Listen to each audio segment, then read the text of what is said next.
middle, the heart of Clark County.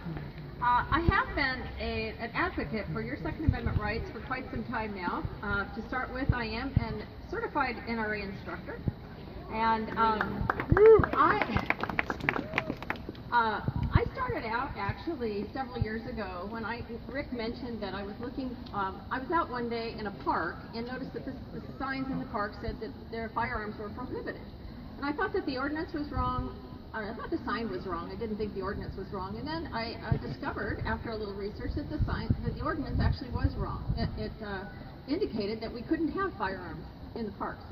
And so I went down to their Clark Park department and talked to them. And I actually indicated to them that I knew of a lawsuit that happened in Seattle, and the Second Amendment Foundation actually sued the city of Seattle because they tried to do the same thing. Well, the city of Seattle fought that, lost, spent a great deal of money, and I let them know that the Second Amendment Foundation was actually interested in the fact that there was all kinds of signs down here in Clark County. So I thought it might be better for them to maybe change the signs rather than having to deal with the Second Amendment Foundation.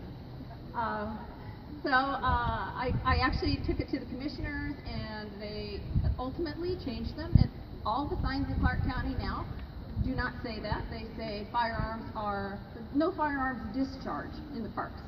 And we all know you don't shoot in the park. So the second thing that I did, once I got rolling on that, and I'm telling you this is because this just became kind of a passion of mine, and I just started working with it, and I started digging deeper, and I started looking at the ordinances throughout the county and the different cities.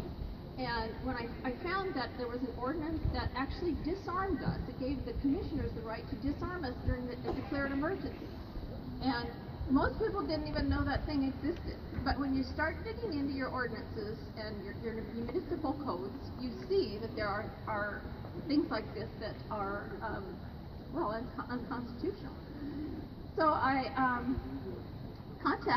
started doing more research, and I started going to commissioners' meetings, and I brought it to them basically every meeting because it took them a while to decide to change it, and they finally did.